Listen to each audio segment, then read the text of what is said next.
Dando sequência à nossa matéria de teologia pastoral, nossa segunda aula, eu vou chamar a tua atenção na página de número 18.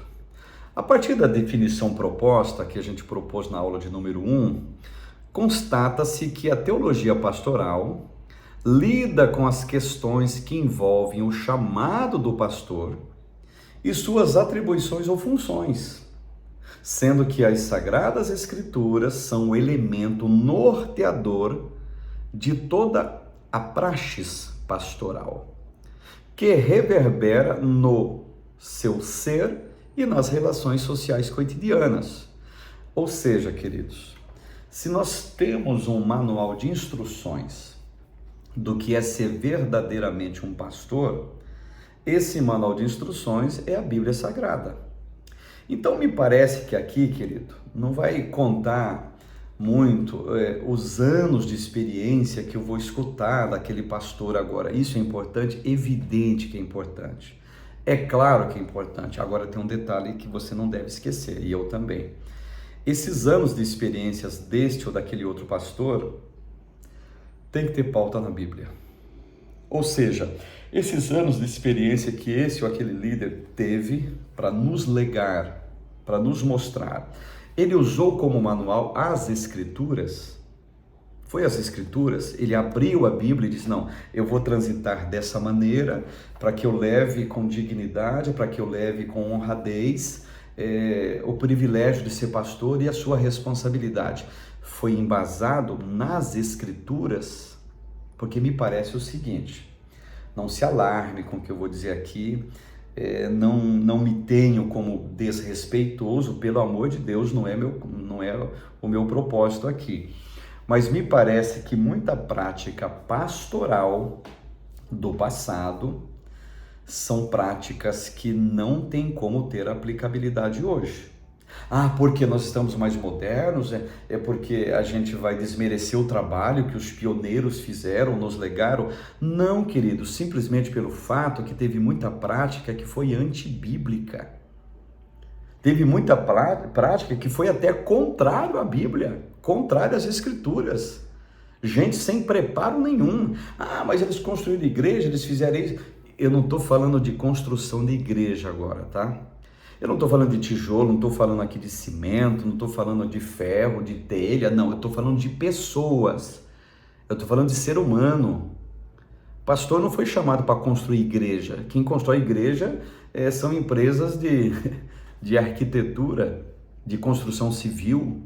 É pedreiro, é servente de pedreiro, é carpinteiro. Esse constrói igreja. Quando eu falo de pastor, eu não estou falando desse importante trabalho braçal que tem também em campos eclesiásticos Brasil afora. Não estou desmerecendo, pelo amor de Deus, mas a nossa matéria aqui, enquanto teologia pastoral, pelo menos na sua introdução, no seu bojo inicial, ela fala de pessoas que vão cuidar de pessoas, cuidar de ser humano. Então, lembrar da introdução da lição? O pastor ele está conduzindo pessoas ou para encontro na morte, ou para o encontro com Jesus nos ares, no arrebatamento da igreja. Nesse processo que é a lide verdadeiramente pastoral, é de que eu estou falando. Os demais, o pastor agora ele comanda a... Não tem problema isso, gente, de forma nenhuma. O que eu estou dizendo é que ser pastor não é você ser um bom assentador de tijolo. Ah, mas eu assento tijolos, tem algum problema? Não, de forma nenhuma, de jeito nenhum. Mas o que eu estou dizendo é traçando aqui uma linha mestra de prioridade do que é ser um pastor de verdade, que é conduzir e alimentar pessoas, seres humanos, tá? É disso que eu estou falando. Eu espero que vocês tenham me entendido. Outra definição de teologia pastoral, gente, página 18 ela foi proposta por Champlin e Bentz, da enciclopédia Champlin, recomendo, maravilhosa. Eu vou ler aqui uma aspas dele, do Champlin. A teologia pastoral também é conhecida como pastoralia, o seu nome técnico derivado do latim. Trata-se de um dos ramos da educação teológica que se preocupa com os labores pastorais, teóricos e práticos. varia consideravelmente dependendo de cada denominação ou instituição de ensino teológico. A prioridade é dada à vida espiritual pessoal do indivíduo que está sendo treinado, tá? Ao seu treinamento nas Sagradas Escrituras, ao desenvolvimento da sua sensibilidade às necessidades das pessoas, às habilidades com as quais poderá servir bem ao próximo, ao lado prático do ministério para com os enfermos e outros, em cooperação com agências sociais e governamentais, a efetivação de cultos normais e especiais, como a ministração de ordenanças, casamentos, funerais e etc. Ou seja, a teologia pastoral, ela vai transitar nesses conceitos e tópicos que o Champlin está nos indicando aqui. Então, por enquanto, amados, conforme eu vou reiterar aqui e vou sancionar novamente o que eu falei no início, ser pastor é cuidar de pessoas, tá? Ser pastor é cuidar de seres humanos, tá? Ide e fazei catedrais. Aonde que você leu isso? Tá? Ide adquirir mais terrenos. Onde que você leu isso? Ah, pastor, tu és contra a igreja. Não, gente. Entenda-me, por favor. Estou traçando uma linha de prioridade. Os adjacentes nós vamos comentar ainda nessas aulas, mas no momento, nesse preâmbulo, a prioridade que eu reitero aqui é um pastor que vai cuidar de pessoas, de seres humanos. Ele vai conduzir essas pessoas, ele vai alimentar essas pessoas, ele vai dar de comer para essas pessoas, ele vai curar essas pessoas, ele vai ajudar essas pessoas, ele vai se pôr no lugar dessas pessoas, se é que nós queremos ser igual aquele pastor que está em João capítulo 10. Aquele pastor que a Bíblia chama de o bom pastor. Tem um texto ali interessante, né? O bom pastor, ele dá a sua vida pelas ovelhas. O mercenário não, ele vê o lobo chegando, o lobo arrebatando a ovelha, ele não faz absolutamente nada. Sabe por quê? Porque ele entrou pelo telhado, no redil, no curral. Nós vamos comentar isso logo logo. Continuando aqui, a definição proposta por Champlin e Bentes elucidam o significado da teologia pastoral, bem como apresenta a sua abrangência, ou seja, seu foco de estudo está centrado na figura do pastor, nas tratativas para consigo e especialmente no manejo para com o próximo. E tem outra definição do Higgs aqui, um outro erudito, que afirma o seguinte, muito maravilhosa essa definição aqui do Higgs também, que eu faço questão de ler para vocês. O vocábulo pastor, Efésios 4:11, tem a mesma raiz da palavra pastagem.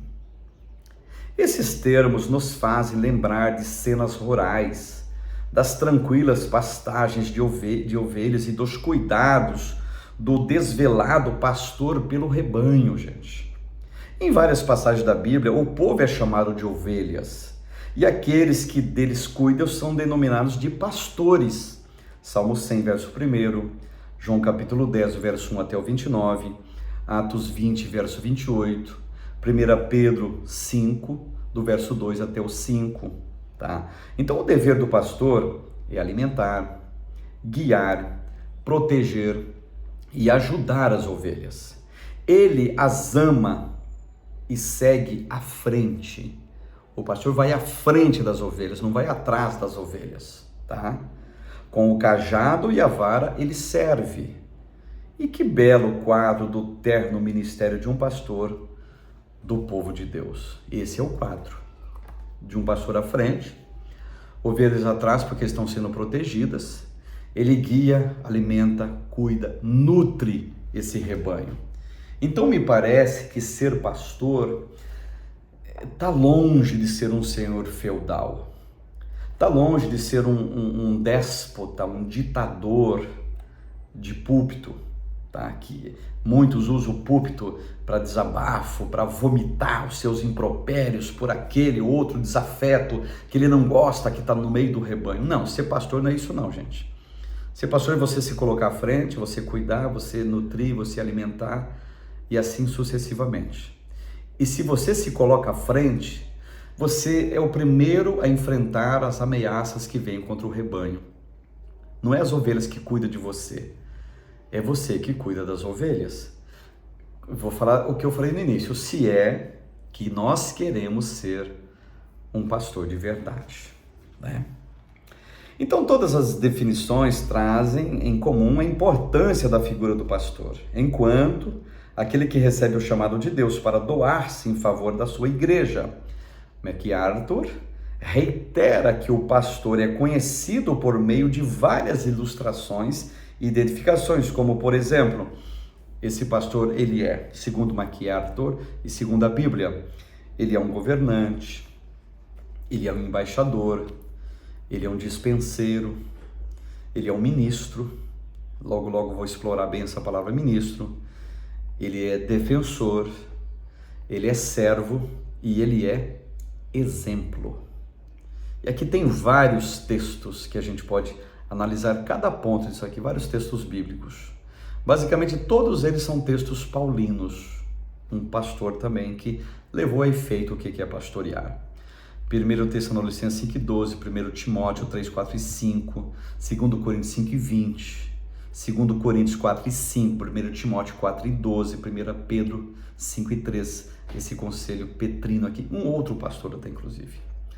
Além disso, ele deve desenvolver várias atividades, o pastor, tais como, ele deve pregar, ele deve alimentar, ele deve edificar a igreja, ele deve edificar, deve orar, deve velar pelas almas, deve lutar, convencer, consolar, repreender, alertar, admoestar e exortar. Tá certo? Tudo isso em prol do benefício do rebanho que foi colocado aos seus cuidados pastorais. Então me parece que quem mais trabalha no sentido de fato servir o rebanho e não ser servido por ele, não se assenhorar, conforme Pedro condenou, do rebanho de Deus, do povo de Deus, se quiser ser pastor de verdade, é nessa linha que transita, é nessa linha que vai.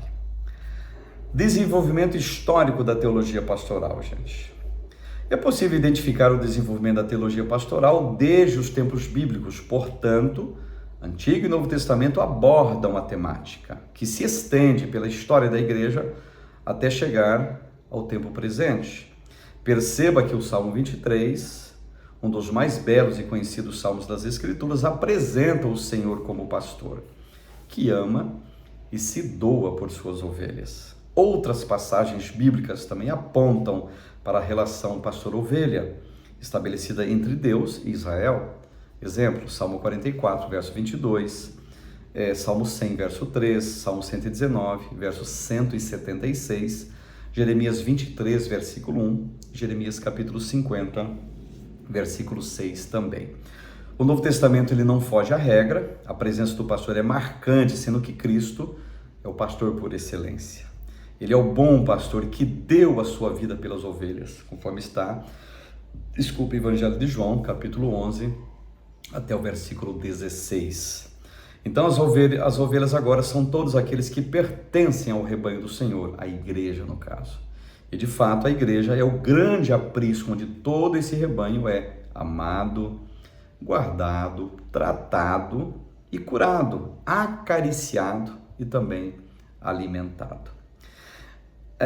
Aqui na página 19, gente, existem 5 termos que se referem ao ofício pastoral, conforme se observa, tá? Aqui tem todos os termos aqui, eu vou citá-los rapidamente, e essa fonte aqui desse pequeno gráfico ou quadro que está na página 119, ele foi elaborado por um especialista em liderança, que é o pastor MacArthur. Termos que se aplicam a pastor: presbítero ou ancião, é o termo grego presbíteros, tá? Bispo ou supervisor, é o termo grego episcopos, tá? O termo pastor, termo grego poimen. O termo pregador, é o termo grego kerux.